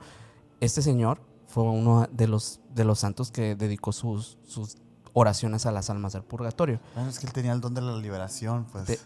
Estaba asociado. Y bueno, él vivió en Tolentino hasta su muerte el 10 de septiembre de 1305. Los testimonios cuentan que al morir, una luz sobrenatural iluminó pues su pequeña habitación y muchos enfermos comenzaron a sanar al tocar sus pertenencias. Su tumba se convirtió en centro de peregrinación casi inmediato. Y tras la muerte de este señor, la fama de sus milagros se propagó rápidamente en Italia y Europa. Y en 1446, el Papa Eugenio IV lo canonizó oficialmente. Okay. Fue declarado como protector de las almas del purgatorio. ¡Qué loco! Protector de las almas del purgatorio. Así es. Y el culto... Sí, seguramente sí lo has escuchado. Wey. Es que ha sido olvidado, pero sí fue muy famoso. Es que no sabes lo popular que es, que se volvió más bien como esto de pedirle cosas a las ánimas del purgatorio. Y dicen algunos, no, pues San Nicolás. Es el santo del purgatorio, que no es el santo del purgatorio como tal. Es más bien el santo de las ánimas. De las almas del purgatorio. Del purgatorio, pero no es del purgatorio. O sea, wow, sí, yo lo había escuchado. Y tal vez, ¿no? Yo creo que, pues de cierta forma, y como muchos lo representan, pues es San Nicolás reside como su intensa devoción por esta sección que es olvidada por todos, ¿no? El purgatorio. Que de hecho, por todos incluyéndonos. No tenemos nada del purgatorio. No hay nada aquí en este canal de eso. Si quisiéramos un capítulo del purgatorio, pues pónganlo en los comentarios. Pónganlo. Y bueno, este es nivel 4. Uy. Mira, hemos hablado de algunas cosas que yo creo que las personas que han llegado hasta este nivel ya más o menos van interpretando los patrones que se van cumpliendo con cada santo, ¿no?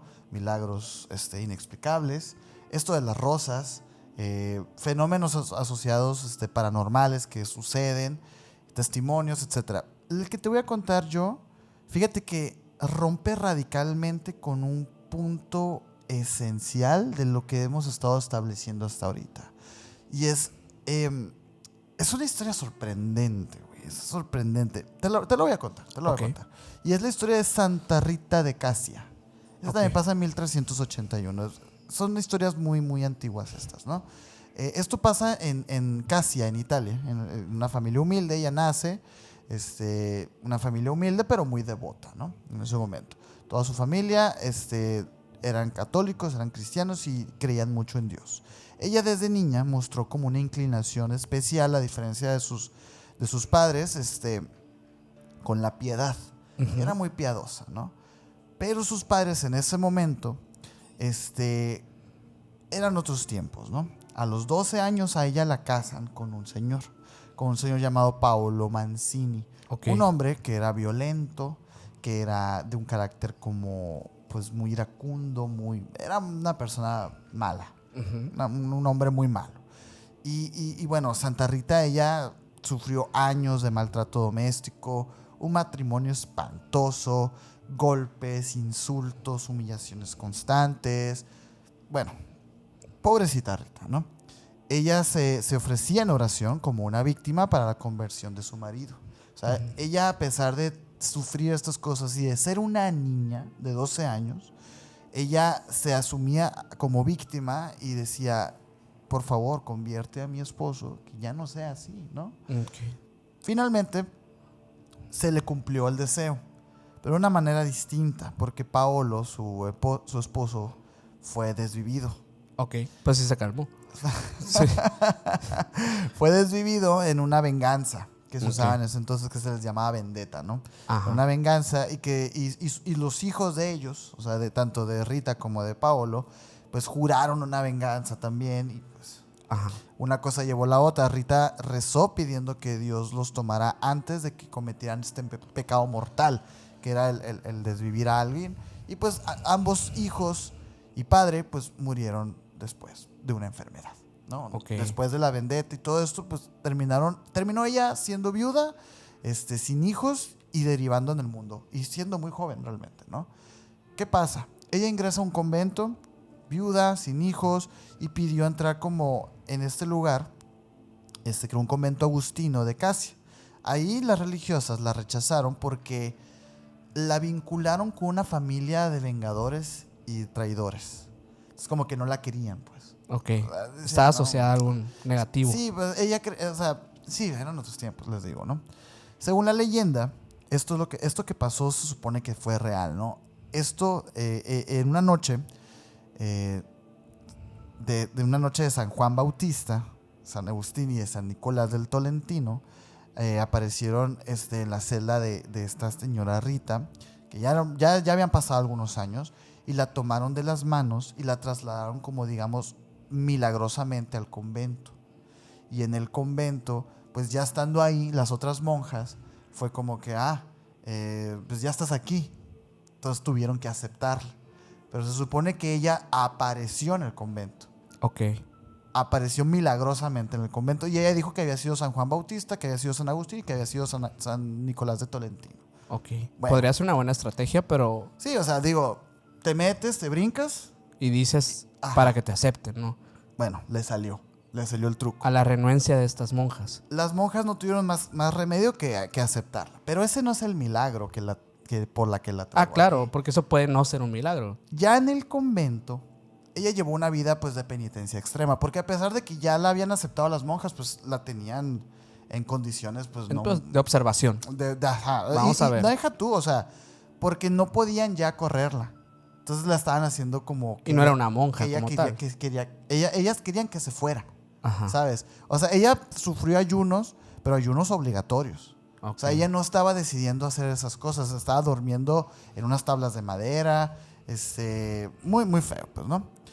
Pero aquí viene el milagro, porque durante una meditación, ya en 1432, ya habían pasado muchos años, pues, ella, le estaba pidiendo a Jesús, frente así, digamos, como a una estatua del crucifijo. Rita pidió: Señor, hazme partícipe de tu dolor para compartir tu sufrimiento. Y no me vas a creer lo que pasó, güey. En ese momento, y según la leyenda, del crucifijo, Ujú. así, imagínate así precioso, ¿no? De madera Grande, grande. pesadísimo. Dicen que se astilló, que se rompió y que una astilla voló y se le clavó en la frente. Ok. A Rita, güey. Y se le clavó en la frente y la herida quedó abierta, pululante y sangrante durante 15 años después, güey. Ok. O sea, Y esto ya fue, o sea, a final de su... no, o sea, le pasó eso y 15 años estuvo con la astilla en la frente, Enterrada. güey. Y dicen que la llaga se volvió infecciosa, que olía muy feo. O sea, a diferencia del Padre Es lo Pío. que yo te digo. O sea, por eso a mí se me hace muy extraño esta historia, porque a diferencia de todas las que acabamos de contar, en el que se despide un olor a rosa, algo agradable. Y que no se infectan. Esto está sangrando, con pus, o sea, que olía muy, muy feo. Tanto dicen que las mismas monjas la apartaban y le prohibían como que estar en el coro o como en reuniones comunitarias porque olía muy feo. Ok. Muy, muy feo. Y se decía que a veces sacaba como un líquido oscuro y pestilente, así como carne podrida, que lo describen como carne podrida. Y que aún así Rita soportaba este dolor con serenidad diciendo que era un regalo de Cristo. Ok. Qué locura, ¿verdad? Sí, La historia, güey. Ajá. Algunos relatan que incluso ella afirmaba que el hedor era tan insoportable que incluso los visitantes quedaban mareados o aterrados al entrar al cuarto de Rita, güey. A pesar de la repugnancia y de todo lo asqueroso que puede ser esto, otros testimonios aseguran que en ciertos momentos, solamente en ciertos momentos de oración, ya no olía feo y exhalaba como un perfume dulce, como algo a rosas. Pero eso esas historias vienen después. Ok. O sea, ya realmente, o sea, el hecho es que sí hay mucho testimonio de que en realidad Pues la era- herida le olía muy feo, güey. Ok. Y este tema de la astilla volando a su Ajá. frente está como muy extraño, porque Sí, sí, sí. de hecho, las imágenes que no sé si ya pusimos o van a ver en este momento, la retratan con una astilla en la frente, güey. O sea, de que preciosa, así, ¿no? Una virgen tal cual, pero Ajá. con una astilla así en la frente, güey. Qué raro. Esto está muy, muy loco. La muerte de ella también fue algo misterioso porque Ujú. sí fue... Ujú. Ella murió el 22 de mayo, ya en 1457, pues ya tras 15 años de agonía con la espina en la frente. Y dicen que al morir, su rostro quedó como inexplicablemente feliz, sereno, luminoso, y que la herida de la espina dejó de sangrar y todo, o sea, dejó de oler y todo. Dicen que el hedor había quedado tan impregnado en la celda que cuando ellos fueron como digamos, la celda digo, pues, era una habitación, ¿no? Sí. En un monasterio. Cuando fueron, digamos, las monjas ya a limpiar pues todo lo de ella para, digamos, recibir a otra persona, dicen que ya no olía a nada, que ya todas sus pertenencias no quedaron impregnadas así, digamos, como para siempre, ¿no? Ujú. O sea, que todo había desaparecido. O sea, que el olor, la herida, todo desapareció y que incluso el cuerpo de ella fue expuesta y que según los relatos nunca se corrompió. O sea, que terminó siendo un cuerpo incorrupto. Ok. El de esta santa y que permanece hasta el día de hoy incorrupto en Casia. Aunque, bueno, obviamente ya saben cómo funciona lo de los cuerpos incorruptos. O sea, realmente sí parece una momia, pues no crean que... Ajá. No Sí, crean pues que tienen está un perfecto. recubrimiento de Ajá. cera y... Y dicen pues que todavía se puede encontrar, puedes ir a visitarlo y hay peregrinajes y todo, pues, ¿no? La espina en la frente es uno de los estigmas más singulares de la historia cristiana, porque las llagas de las manos, de los pies, todo eso, pues sí han habido más testimonios, pero de la astilla, pues realmente es de Santa Rita de Casia. Porque Sí. Y yo yo no creo había que eso de escuchado los otro, güey. estigmas son lo más, lo que digamos que la iglesia menos ha aceptado, ¿eh? O sea, Sí, es muy polémico, güey. es muy Es muy polémico. polémico el Pero tema entendible, de las estigmas. totalmente. Es que sí, o sea, pues justamente si al Padre Pío ya lo acusaban, pues es que es bien fácil hacerte heridas todos los días, quitarte costras, ¿sabes? O sea, mantener una herida abierta es sencillo, el problema es cerrarla realmente, ¿no? Y que no se te infecte. Y que no se... yo creo que sobre todo eso, en esos años, ¿no? Que Sí. ese era el tema. Pero fíjate, es tan interesante la historia esta que a Santa Rita de Casia se le considera como la santa imposible. Porque en sí todo estaba en contra de ella, pues, o sea, realmente nadie la quería como Ujú. tal hasta que recibió la astilla y comenzaron a respetarla. Ok. Muy loco. Está interesante. Muy Digna loco. de nivel 4, Sí, fíjate Sí. que sí. Pero pasemos ahora sí al nivel 5 de este iceberg. Venga, Para nivel 5 yo te tengo a Santa Rosa de Lima. Santa Rosa de Lima, uno Sí. de este continente. Por fin. Por fin. Por fin. Bueno, nos situamos en el siglo XVI, apenas unas décadas después de la conquista del Imperio Inca por los españoles.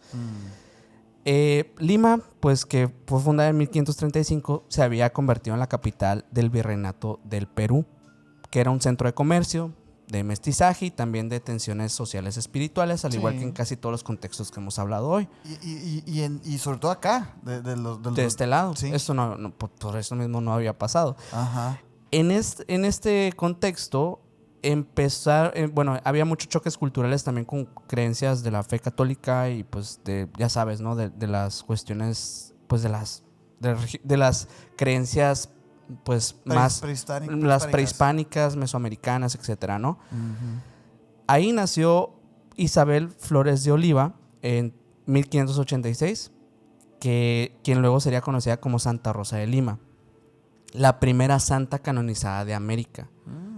La tradición cuenta que cuando era niña, pues era una criada indígena, observó cómo su rostro parecía transfigurado y radiante como una rosa, y desde entonces fue llamada Rosa.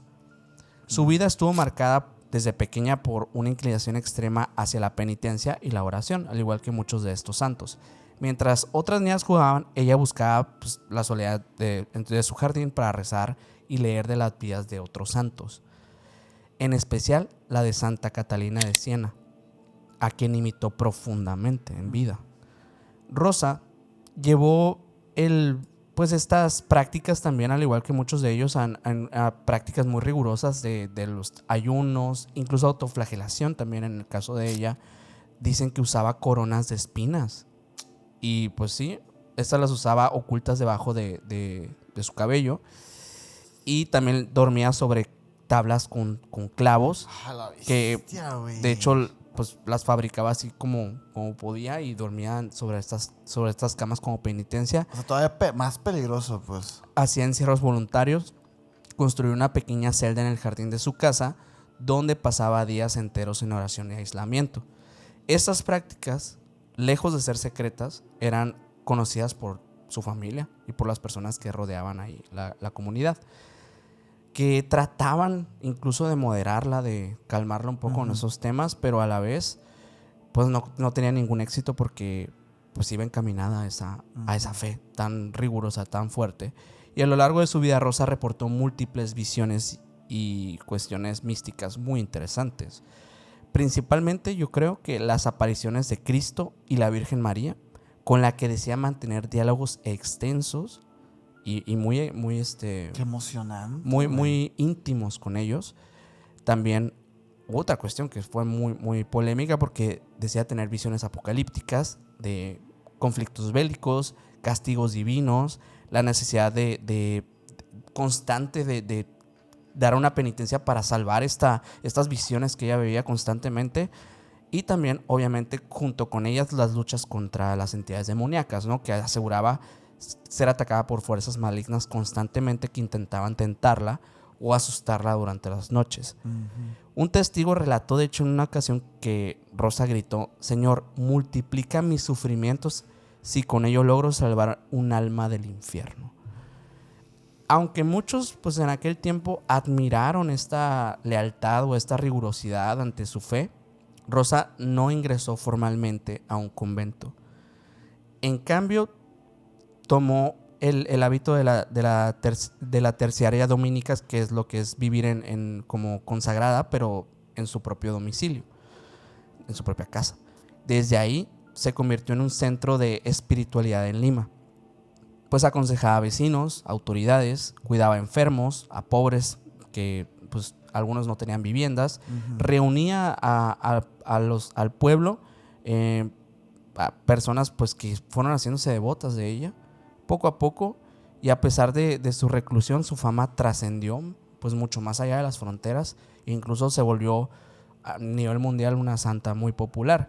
Rosa enfermó gravemente en 1617 y durante su agonía seguía insistiendo en ofrecer sus dolores por la salvación de otros.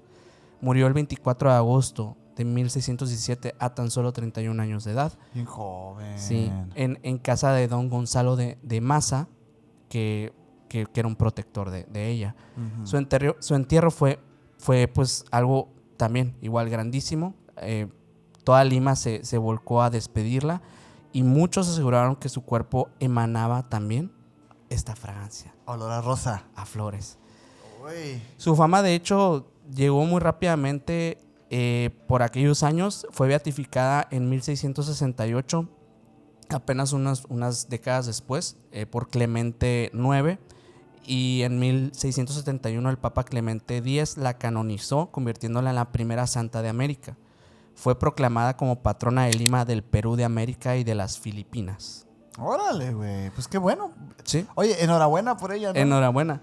Y bueno, algunos dicen que algunos estudiosos consideran que pudo pues haber padecido de trances místicos similares a los de Santa Teresa de Ávila, y sus descripciones apocalípticas fueron vistas por sus contemporáneos como advertencias divinas de tiempos de conflictos y epidemias que sí pasaron. Y también existen teorías médicas modernas que sugieren que sus visiones pudieron estar ligadas a sus ayunos, pero también a las autoflagelaciones y estas cuestiones que ella misma se causaban. Entonces, de alguna manera, yo creo que como pasa con algunos fenómenos parapsíquicos, cuando involucras un poco de lo humano con lo místico, pueden pasar cosas extraordinarias, ¿no? Sí, es que fíjate qué curioso cómo lo expresas, porque no estás como dejando en claro que sean falsas las alucinaciones. No. Es pudo haber sido por esto o pudo haber sido por esto otro. pero las alucinaciones ahí están. Sí. O sea, de que ella habló con Jesús, Pues, bueno, no sé, pero ella sí lo creía. Exacto. Y gracias a eso que ella creía, pues tuvo este estilo de vida tan... Se hizo lo que hizo. Se hizo lo que hizo. Y bueno, qué curioso, porque yo para entregarte este nivel 5 yo tengo que hacer un poquito de trampa, porque quisiera hacer una pequeña reflexión con respecto a los santos. Ujú. Porque el santo, yo por lo menos lo entendía cuando era joven, cuando me lo enseñaron y así. Yo lo entendía como aquellas personas que no hacen nada malo, que viven la vida de Cristo, que son personas que sobre todo son muy positivas fueron muy positivas en su estilo de vida, etcétera. Pero conforme fuimos avanzando e investigando, y en este iceberg me doy cuenta como más bien el santo no es eso, sino es aquella persona que hace más por la iglesia. No tanto que no tengan pecados, ¿sabes? Como fichitas, como lo dijimos ahorita, como personajes arquetípicos que pueden evocar algún tipo de motivación o esperanza en las personas. Sí, Como más figuras, pues, más figuritas con las cuales jugar. claro. ¿Y cómo te ganas ese puesto? Pues influyendo en personas primero que nada. Claro. Y dos, aportándole a la iglesia poder. Ujú. Porque al final de cuentas, el creer en algo es muy poderoso, ¿no? Y mueve montañas, siempre lo decimos. La fe mueve montañas de dinero. Sin duda. Entonces, ¿por qué tengo que decir esto? Porque mi nivel 5 es Juan Pablo II. Ok. Juan Pablo II, y es un poco trampa porque en realidad su historia ya la contamos en un capítulo. Ujú. Juan Pablo II tiene un capítulo... Bueno, ya tiene mucho tiempo. Tiene mucho tiempo, pero es muy polémico Juan Pablo II. Porque de entrada es el papa del sufrimiento y los misterios ocultos. Por varias razones, ¿no?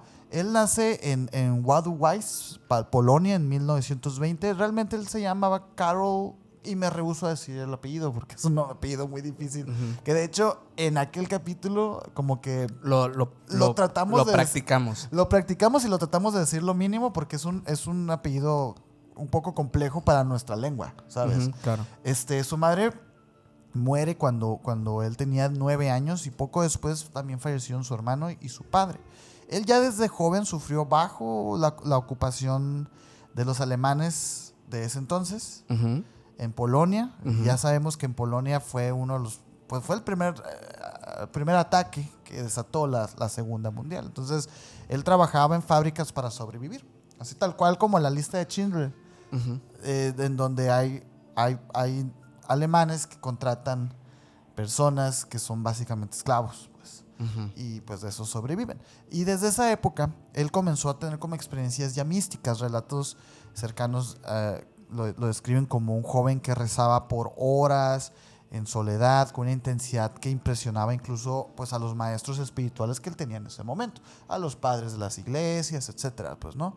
Algunos testigos incluso dicen que en su juventud él aseguraba que tenía como una capacidad sobrenatural de resistencia al sufrimiento físico, cosa que luego iba a demostrar ante el mundo por sus varias atentados y todo esto. De hecho, el atentado es uno de los factores, de los milagros más indiscutibles, porque, como lo decía ahorita, o sea, hoy en día se entiende el santo como aquella persona que no hace nada malo, pero en realidad el santo es aquella persona que le aporta a la iglesia cosas.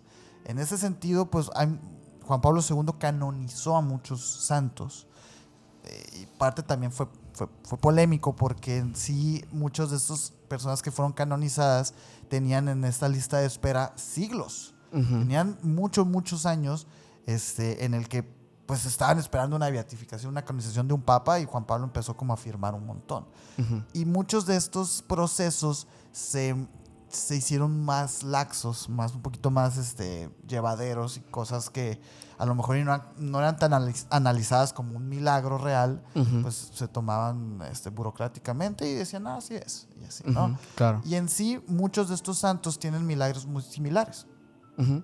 Ahorita mencionamos Curación de algunos, enfermos. curación de enfermos, que sí, cánceres imposibles, enfermedades terminales, pero yo me quedo con un milagro de Juan Pablo II que ya a mí me parece sorprendente, y es el del atentado, precisamente. Ujú. El del atentado es fascinante porque el 13 de mayo de 1981 en la plaza de San Pedro, en su casa, o sea, te fijas, o sea, Ujú. en el lugar que se supone que tendría que ser el más seguro para el Papa, en uno de estos pues desfiles grandotes que hay del Papa, pues aparece un turco llamado Mehmet Ali Agna, que le disparó a quemarropa al Papa, güey. Y las balas, pues sí le perforaron el abdomen y estuvo a punto de fallecer. Y su salud declinó Sí, considerablemente. muchísimo, porque Juan Pablo II ahí afirma que una mano disparó y otra mano guió la bala. Pero sí es cierto que luego esto iba a deteriorar muchísimo su salud, al punto... Pero es que, ay, la bestia, la historia es muy, muy importante porque acabamos de escuchar en todo este iceberg historias de autoflagelaciones, de sacrificios. Este hecho de que el Papa Juan Pablo II, güey, de que el mundo lo viera en esa situación tan vulnerable, güey. Porque los últimos años de Juan Pablo fueron Pues de muy mala calidad. oye, indignos, güey. O sea, Sí. era un anciano que no sabía dónde estaba, no sabía ni hablar. De todos los 9 idiomas que sabía, no se le entendía ni uno. Y ahí lo ponían. Y yo digo, con esta investigación como que lo replanteamos, pues, ¿no? Porque Ujú. en sí era el sacrificio, güey. Ujú. Él estaba dando... Y podía renunciar en cualquier momento, como muchos lo hicieron. Pues, bueno, como veríamos Ujú. el siguiente papa que iba a renunciar cuando se sintió Pero mal, no lo güey. hizo. Pero no lo hizo. Y es que no lo tienes que hacer. Si el papa es un estado vitalicio de devoción y de pasión ante la espiritualidad. Y a mí me parece, porque yo escuché, por ejemplo, lo que pasó con Francisco primero. También cuando él fallece, pues resulta que él fallece como 2, 3 días de su última misa, pues. Ujú. Y dicen muchas personas, oigan, pues si ya sabían que el Papa estaba malo de salud, ¿por qué lo ponen a hacer eso? Pues es que él quería hacerlo. Porque él quería y porque es el Papa, güey. Ujú. O sea, no está aquí gratis, Ujú. no es famoso, él no está aquí porque es famoso Ajá. o porque quiere dinero. No Pues sé, son representante. es un Vaya. representante, y el representante, pues, tiene que estar al frente, pues, ¿no? Aunque sea lo que sea. No sé, digo, ay, a mí me parece muy, muy, muy impresionante pensar eso porque te recuerda un poquito a esas historias medievales en las que las personas, como la que te acabo de contar ahorita de la chica que el dolor perpetuo, o sea, la gente Sí. iba y las veía y podías tú verla Desbaratándose. desbaratándose muerta en vida, güey. Pero ¿qué pasa? Pues es parte de la fe, es parte de esto. Entonces, no sé, a mí me parece muy interesante. Que suena terrible y lo es. Es terrible, es terrible. Lo es. Es como la gente que muere por su Dios, güey. Sí. Es como la gente que muere, los musulmanes, que lo dan todo por su fe, güey. Pues es que de eso se trata, ¿no? Dicen muchos, qué poco humano. Pues es que es lo que buscan. Buscan ser lo menos humano posibles. Sí, no, es Buscan que ser no lo más quieren cercano a lo divino, a lo importante, al mundo de las ideas. Porque en sí como tal, el hecho, pues tú vas a morir, Ujú. ya. Pero lo que dejas en el mundo, la trascendencia, se convierte en un mundo etéreo, en un mundo de ideas, en el que ahí está la verdadera resurrección, güey. Y no sé, a lo mejor y esa es la forma en la que las personas entienden este tipo de personajes, pues, ¿no? No quiero Sí. entrar mucho en la historia de Juan Pablo II porque, como les decimos, ya tenemos un video. Lo que sí es que él le atribuye perfectamente el milagro del balazo a Fátima, ¿no? Ujú. A la Virgen de Fátima, porque de verdad tú puedes ver las radiografías y ves el milagro, güey. Ves el milagro, así. Ves la bala, cómo se Ujú. va para otro lado. Y esto iba a desembocar un montón de otras cosas en el futuro del papado de Juan Pablo II, porque él iba a revelar el tercer misterio de Fátima, que eso iba, fíjate, qué loco, güey, Ujú. cómo está todo conectado, porque este atentado que Juan Pablo se lo iba a atribuir a Fátima, y con esto él iba a sentirse como acreedor a revelar el tercer misterio de Fátima. El tercer misterio de Fátima, muchas personas dijeron que no era todo el misterio. O sea, dijeron, no, es que nos están escondiendo más cosas. Ujú. Y empezaron a investigar y ¿qué encontraron? A un Marcial Maciel, Ujú. encontraron todos los registros de la Ujú. de la iglesia, de todo lo que estaba pasando, güey. Si no hubiera sido por ese milagro, la gente no se hubiera puesto a investigar. Y si la gente no se hubiera puesto a investigar, el Vaticano no hubiera caído tanto con el tema de los niños, güey. Entonces, todo es un milagro, si te fijas, güey. Todo tiene... Estaba marcado por el todo tiempo. está destinado a que pasara así, güey. A mí me parece fascinante y por eso lo traje para el nivel 5, güey. Y según tengo entendido, él es canonizado en tiempo récord también. En tiempo récord también. Y no recuerdo quién lo canoniza. No recuerdo si fue Benedicto o si fue de que algún camarlengo o algo así. O Sí, algún no. cardenal, no sé. Pero sí. Bueno, es hay canonizado ese en tiempo episodio récord. igual si quieren ir Sí, a ver. ahí escuchar. está. Sí. Hay datos que de repente se nos olvidan porque Oigan. son muchos datos. Entonces, igual cualquier cosa, ahí está el episodio Sí, donde hablamos, sí. tenemos más fresca la información. A pero sí. largo y tendido, porque sí, oigan. Esta es la 10ª historia que escuchan en este capítulo. Así es.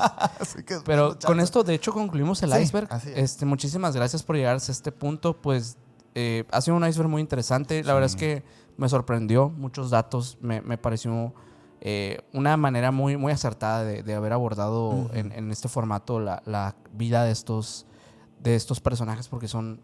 Pues cada uno merece como su pequeño espacio, aunque sea. Sí. Y platicarlo de esta forma, pues me gustó muchísimo. Esperamos que a ustedes también les haya gustado. Y si es así, por favor, dejen su like por acá. Si son nuevos o nuevas y llegaron hasta este punto, los invitamos a que se suscriban porque igual hay mucho más contenido relacionado a estos temas.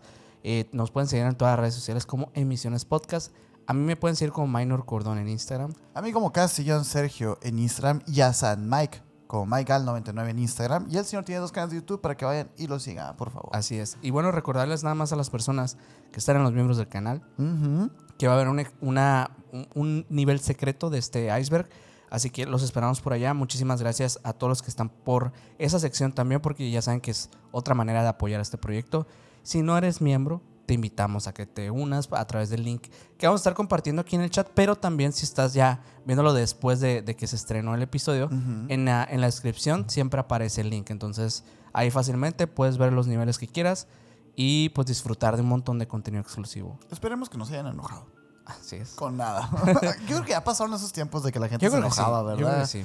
Pero bueno. Es más, pongan en los comentarios a qué santo le rezan ustedes. Sí. Yo le rezo a San Panuncio de las cosas perdidas. Bueno, con esto nos despedimos y muchas gracias. Muchas gracias y ahora sí nos vemos en el próximo video. Bye.